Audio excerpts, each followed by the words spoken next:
In the series of practicing for bodiless stage, Baba is today telling us that in order to be bodiless, we need to become a point. So, this word bodiless is very interesting because it is, you are sitting in the awareness that you're not the body. But then sitting in the awareness of who you are not is made easier when you sit in the awareness of who you are. So Baba says that you are a point, you are bodiless, you are a being of light, you are a being of peace. And when you sit in the awareness of who you are, then the awareness of who you are not, which you are clinging on to all day, it kind of, fizzles out.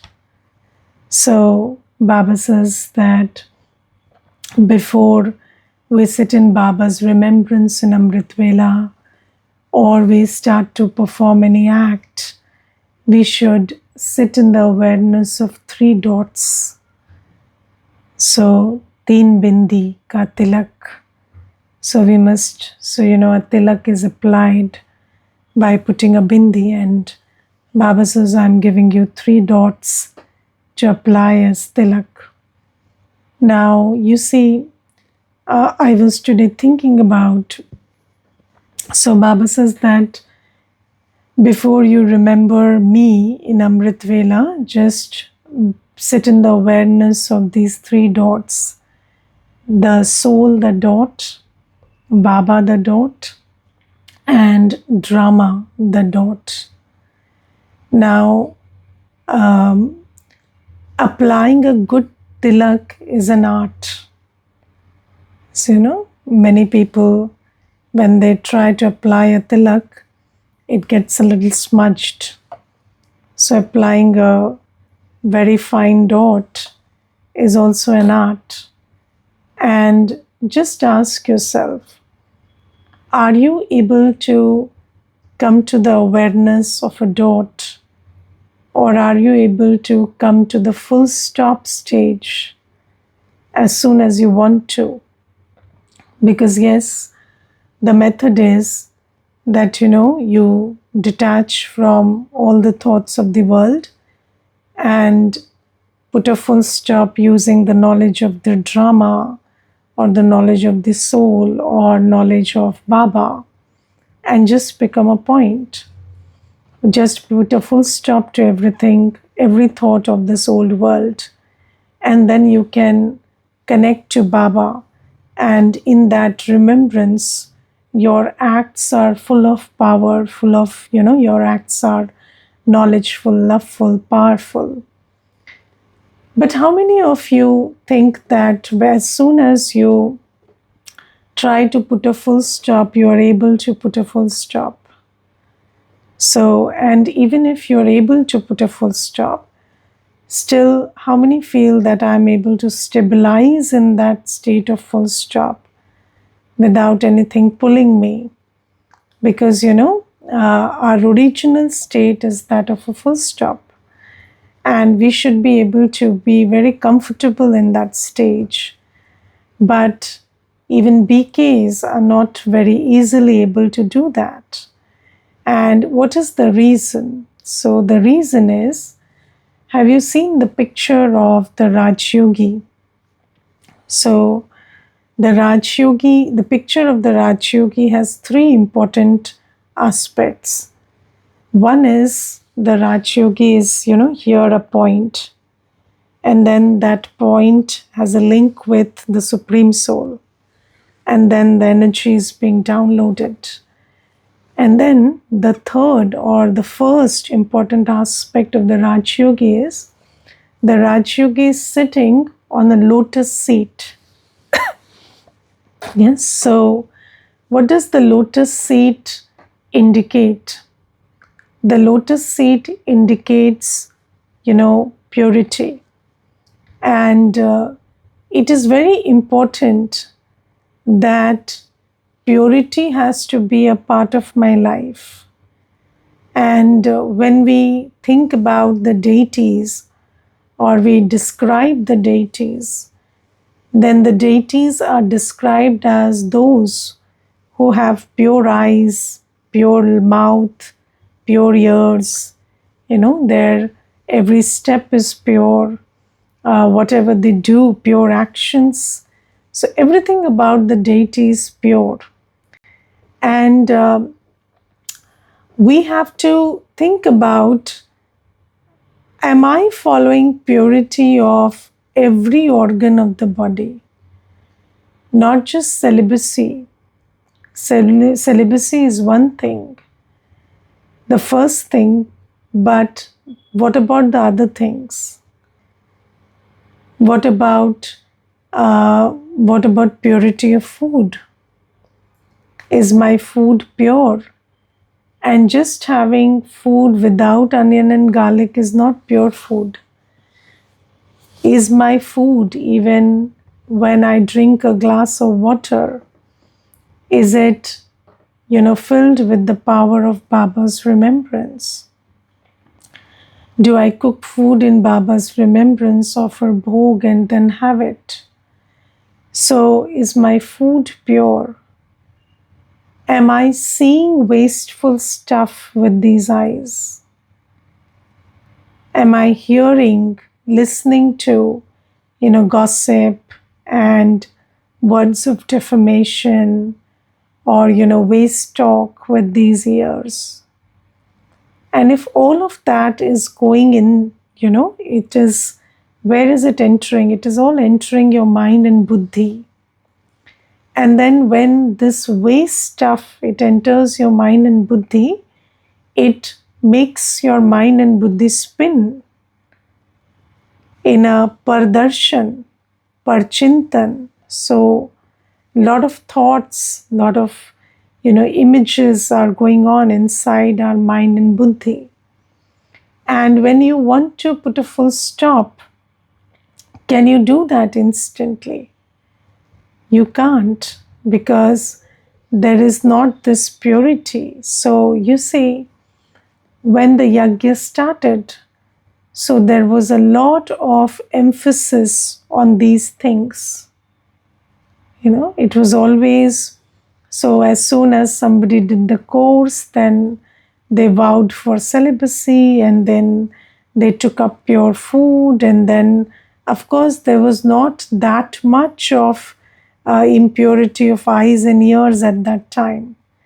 Because these days, especially after the smartphone, this has become a very big evil. So Baba says that this purity is very important. And then you see purity of thought, word, and deed. So if I am thinking vicious thoughts, or if I'm speaking in anger, or if I'm, abusing verbally, or I am, doing actions which are corrupt, which are, which are not pure, then when you sit and try to put a full stop, those acts that you did with the thought, word, and, body, those acts will come up and disturb you. Yes, I remember there was this one Mata, and she told me that as soon as I sit in meditation, I am reminded of my maid servant. And I keep thinking about her. Why do I keep thinking about her? I have no attachment to her. So I said, because you're not treating her well. So she said, but you can't be all sweet with somebody. So I said, yes, you can't be all sweet with somebody. But then if your heart is full of guilt and you are remembering those actions, then you have to think about how to make her do the work, but not the way you are making her do it right now. Because whatever approach you are having, I don't know that, but that approach is making you feel guilty. So you have to, so until and unless you are guilty or embarrassed, or you have these feelings of shame or regret, then why are your actions coming in your awareness when you're sitting and remembering Baba? And sometimes when you are in body consciousness, you don't see the language you're speaking or the actions you're doing, because at that time you are overtaken by this idea that I'm doing the right thing or they deserve it. But then when you sit and try to put a full stop, those things will come and cause an obstacle in you, because those actions are impure actions. So whether it is act of the thought, whether it is act of words, act through actions, they will all disturb you. So before everything, it is this attention that we have to pay. If you're listening to news all day, if you're all day thinking about who did what and who is going to do what, then you can't sit and put a full stop. And even if you forcibly try to, just think about a machine that's working in full speed and you're trying to just put a brake to it, it shakes badly. And then, that becomes the condition of the mind and body when you're trying to do that, put a forcible full stop.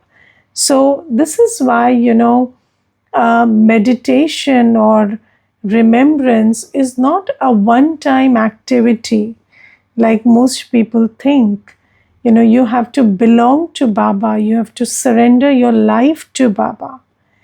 You have to surrender your life to this practice. So, all through the day, you have to pay attention to whether your input, all the sensory inputs are pure, and whether your actions are pure. And only then, when you sit in Amrit Vela, you will be able to apply the dot. Yes, so just sit in the awareness of three dots. I'm a soul, and when you are a soul, then you are just a point of light on the stage playing your part, and you fully detach from all the roles you're playing and all the thoughts of the roles that engage you all day, and just come to that place of being a point, and you sit in the remembrance of Baba, who is also a point, and then you sit in the awareness that everything that's happening is accurate. And in that full stop stage, when you have put a entire full stop to the whys and whats and what ifs, then you can remember Baba. And then, even while doing any action, you have to be in this state of full stop, draw energy from Baba, because when you perform actions with this, state of worry or fear, or, thinking about things, or then, your actions are not perfect and nor are the consequences. So you have to, so Baba says that this is very important, but what I feel is more important is understanding the importance of purity, choosing, pure seeing, pure hearing, pure eating, or, pure actions of thought, word, and body. So this is very important. And in my experience, I pay the most attention to this Kamalasana. If you don't pay attention to, while working through life, or, engaging in seva and everything, if you don't try to pay attention to keeping your body, mind, and every organ pure, then I don't think you can sit and meditate. And at best you can struggle and just get up. So I have seen children struggling in 1 hour meditation. So, for a full 1 hour, you are just struggling with yourself and then giving up and then getting up from that meditation. So, I don't think that that's the way Baba wants us to remember him. So, the first thing has to be paid attention to first. And then Baba today says that you take Baba's help in everything. So the blessing is very beautiful. Baba says, hand over all your worries to the Father. Let your intellect have faith and you remain carefree. At every second, take benefit from the benefactor Father and this benevolent time. So you see, when we walk on this path, so Baba has given us this law that every situation comes to make us more experienced and more powerful. Yes, and in the world also people say, what doesn't kill you only makes you stronger, right? But the question is, what decides, or what is the factor that is the decisive factor in whether I will get killed or I will get experienced and powerful? So, same situation, it can empower you, it can leave you very experienced and empowered, and same situation can leave you very broken. But what is the difference between the effect of these two situations? So the difference lies in whether you are in awareness of Baba's help and you are in awareness of your own power and you are in awareness of the benevolence of this time, or you are not in awareness. So when you are in awareness of only the situation, then the situation becomes very powerful. But when you are in awareness of your own power and you are in awareness of Baba's help and you are in awareness that this is a time for progress and growth and everything is happening to take me ahead, then that situation becomes something that gives you power. And, I have thought a lot about these 7 virtues. So, knowledge, purity, peace, love, happiness, bliss, power. And how do you get these virtues? So, of course, you get it from Baba, but there is a method to becoming an embodiment of these virtues. And you see, knowledge, how do you imbibe knowledge? By churning it. Yes, so knowledge has to be churned. Purity, you have to remember Baba for purity. Purity doesn't come by taking Swaman, I am a pure soul. You have to sit in Baba's remembrance, burn your sins, and only then can you become pure. Peace, you have to come to that awareness time and again that I am a soul and my essence is peace. So every soul who comes to the realization of that Swadharma, that is peace. So peace is a product of practicing Swadharma, practicing sitting in your Swadharma. Then love. So when you engage in seva, then you become loveful. And love requires many things. Love requires being non-judgmental, being accepting, but you cannot, these are not ideas that you can just, imbibe within yourself by thinking about it. When you interact with a lot of variety souls and you look at them as Baba's children, and then you start seeing that everybody is full of specialities, just like Baba tells us that everybody has specialities. Then you become very loveful. Then you understand that there is no reason to be judgmental or rejecting or these things. And love is a very, love is a quality that's imbibed in the long run. So we all think we are loveful, but then how loveful are you is a question of the long run, and we don't know. So, there are many prejudices and biases in our programming which make us block our love. Yes, so you may have a religious bias, you may have a nationality bias, you may have a caste bias, or you may have a bias towards somebody's skin color, or how they talk or walk or sit, or and you are not aware of these things. These things, they and you are not even aware how many times that love in you becomes blocked as soon as this body consciousness erupts. And I will tell you one example. So there was this one Mata, and she came and told me that she is 70 years of age and she is in a live-in relationship. And then she's in a live-in relationship for the last 25 years. And then another 25 years, she was married to somebody.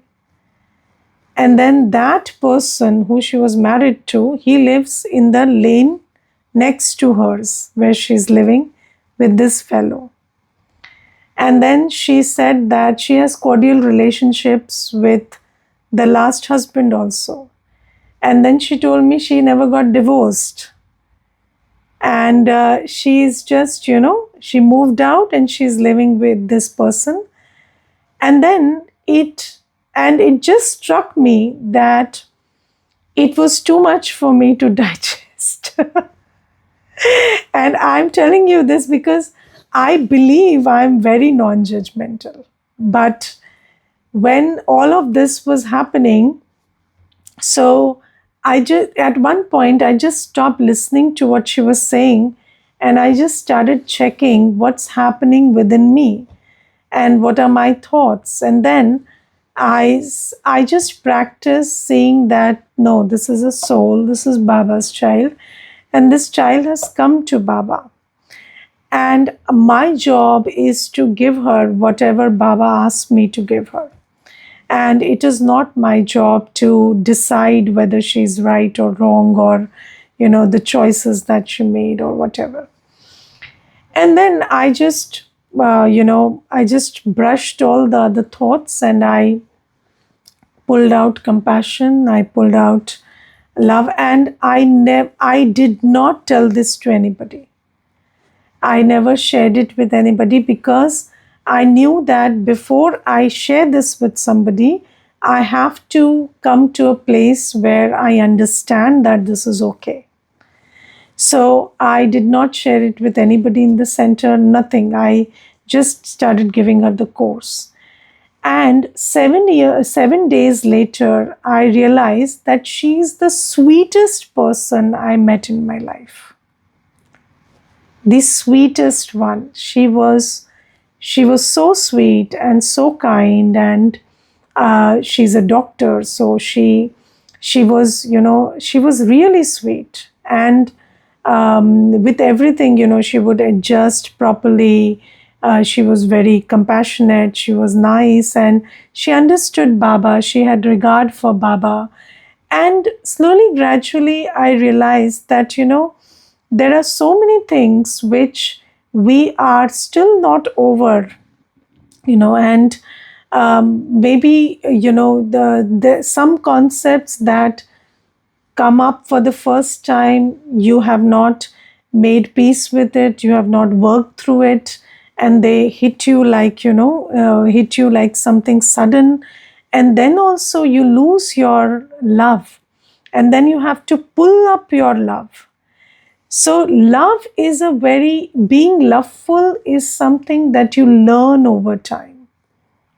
And I'm very thankful for all the variety of, sanskars and variety of,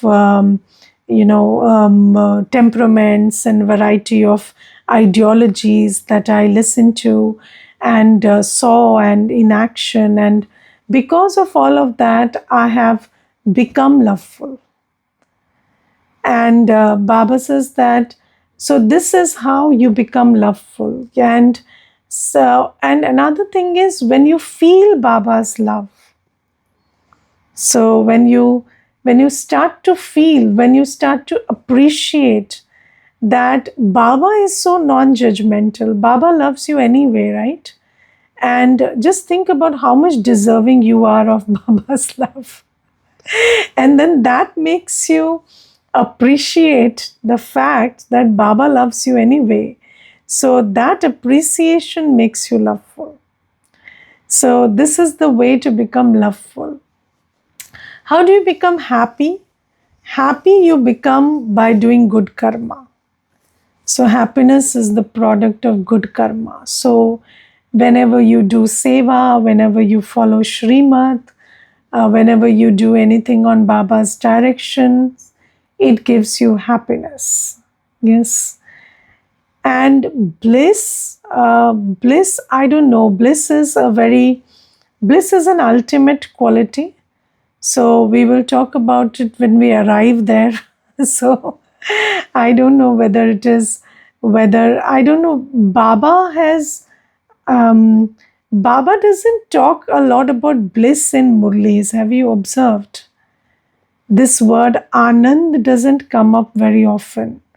So Baba talks about Atindriya Sukh, which is super sensuous joy. And Baba talks about Snehe, love. Baba talks about Shanti. Baba talks about Gyan. Baba doesn't talk a lot about Anand. And I don't know, when I think about this, I don't understand too much of it. Yes, technically I understand it is a state where you are, you are free from you're free from all pulls that pull you downwards. You are just there, up there, Upram Sthiti. So I think that Upram Sthiti is bliss. As of now, this is how much I understand it. And then power. How do you become powerful? For becoming powerful, you need to apply your powers in situations. So you have to be in the awareness that of your powers, all your 8 powers, and then you have to be in Baba's remembrance, who is the Almighty, and then you have to apply those powers to become powerful. And the interesting truth is, nobody can become powerful without facing adversity. If you have not faced adversity, you cannot become powerful. You can become loveful, peaceful, joyful. You can become knowledgeful, but you cannot become powerful without facing adversity. And that is why adversity is a very important part of Brahmin life. And just think about, what is your attitude towards adversity? Do you think that I don't like adverse situations? If you don't like them, then probably you are telling, I don't want to be powerful. And I have felt that anybody who is destined to become great will face adversity. And if you don't choose it, then it will come very suddenly and hit you. If you're destined to become great. If you're not destined to become great, okay, you may never face adversity. But I don't know if it's a good thing. It's not a good thing. So I will tell you one incident. So there was this one brother, and he asked me. So he said that, when people stay in the center, it's a very controlled environment. And yes, it is. And there you have to use a lot of power of tolerance, power of adjustment. You have to, ignore many things. You become a turtle, you become, you have to not think about many things, because a lot happens, because it's not easy to live with people who you have never known, and do seva together, and we are all different sanskars. And so he asked me one very interesting question: why do people make this choice? So you can become a BK without facing all of this, and you can just, have your own way. And why should somebody choose this choice, make this choice? So I told him, because we understand that tolerating and adjusting are good. And if you do that by choice, then you will not have to do it when drama forces you to do it, because you have already made that sanskar, you have developed that power. So adversity is not something that will push you to do it, and it will not be hard for you. Even if you face something bigger in life, you have already had the power of tolerance and had the power of adjustment and all other powers, even discernment. Nobody wants to be discerning until they are treated badly. So, you want to lead a life of naivety. You want to be naive all the time. You want to be naive under the disguise of innocence. You don't want to use your power to discern every moment. You just want to, it's a form of laziness. You don't want to engage in any thinking, any discernment. But how long will you go like that? When you are cheated badly, when you face the consequences of being non-discerning, then you will start discerning. Then you will start paying attention, and then you will understand that how to pay attention without taking tension. Because if you take too much tension, you will blast. So then you know how much you can't handle so much tension. So you will pay attention and learn how to pay attention without taking tension, because all these things you will not learn just like that. So Baba says that everything that's happening in and around you, happening in your Brahmin life, it is very good, because it is making you very powerful. But it will only make you powerful when you remember that this time is, this time is pushing me towards my best version. And when you remember that Baba is giving me the power, so I don't have to create this thought, I can't tolerate, I can't adjust, I can't, I can. So you tell yourself, bring it on, I can deal with everything. I can deal with the worst, and I can still be very stable and unmoving.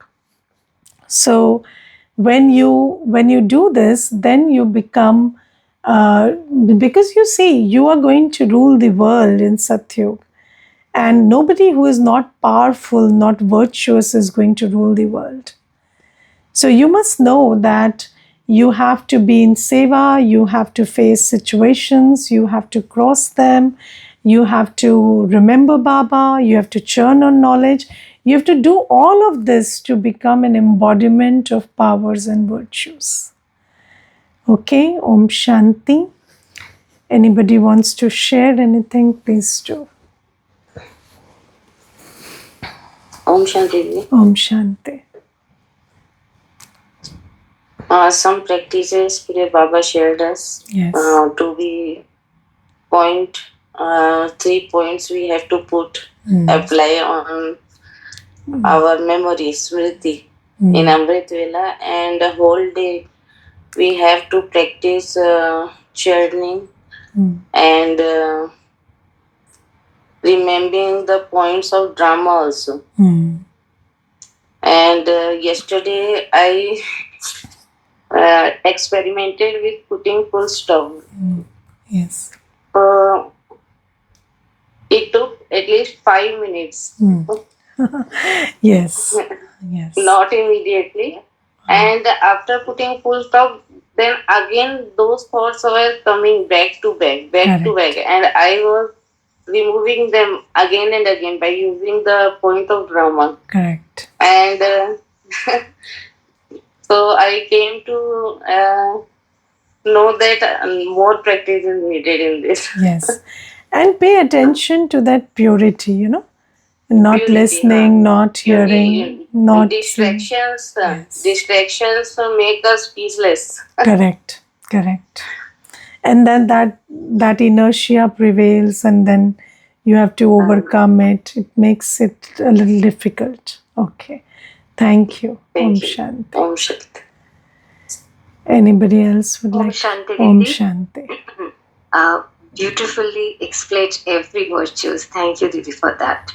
And regarding this point, that to be whenever any situation comes to me, if I'm not liking that scene or something, I generally practice one thing that, as the sister said, the point of drama, and I say myself, see, this is a situation that has come, but Baba has no problem with that situation. So and it is predestined. Every scene is predestined. So if it would have been so bad, then Baba would have changed it for me, right? Correct. So if Baba has no problem with that, then who am I to feel it as a problem? Yes. So even if it is the worst, everybody is coming upon me and saying me anything or doing anything, or if it is something that has happened by me in whichever ways, I only say, see, still I am not dead. I have time for Purusha. That means Baba is still having hope on me. So it is for myself. And for other person, when someone comes up and say anything, see, again, Baba has no problem with whatever this soul is telling me. So then it is fine. Yes. So it is not the end of this world. So I still have time. And Baba is okay. So I have to be okay. There is no option to me. Yes. So I generally do this.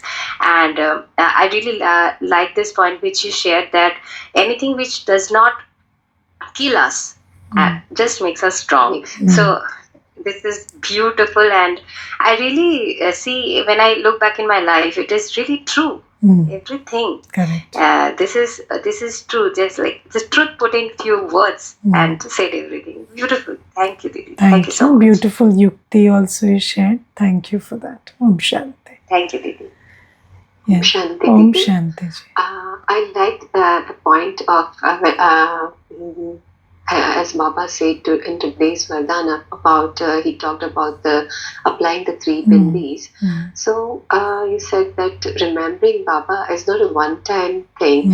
You need to dedicate your time, like a day, the whole life. Yes. And you need to surrender everything. And you also need to observe purity. Only then you can just apply that bindi. Correct. That was really, Yes. Thank you. And as the sister said that she practiced putting full stop to the thoughts. Even I try to do it. Certain times it becomes possible, but then not always. Like, and then when you, I talked to you what to do, and you gave that that when you are sitting in remembrance, just ask yourself, is this more important than remembering Baba? That has really helped me to work on that thing. Okay. Thank you. Thank you. Om Shanti. And Didi, I would like to add one thing. Hanji. That is, you said about bliss. I just wanted to clear it with you whether it is right or not. At one, when my sthiti, in maybe once or twice, I have felt in my yoga that when sthiti is very good, there is an extreme sense of liberation that I sometimes have enjoyed at any point, not regularly or very often, very less, maybe once or twice. A extreme sense of liberation that feels to the soul, and I think that is what Baba made me feel as bliss. So if it is right, So I said na ki maybe it is that upram sthiti or farishta sthiti or whatever you call it, that state of being beyond influence. But I don't have a lot of clarity about it. So this much I have also understood. So I shared. Okay. Thank you, Om Didi. Thank you. Shanti. Yes. Om Shanti, Didi. Om Shanti. Ji.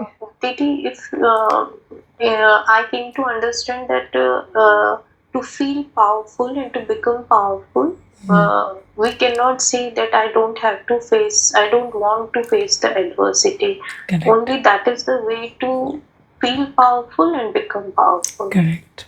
So adversity is coming for my benefit. Yes. Yes. Thank you. Om Thank you, Didi. Shanti.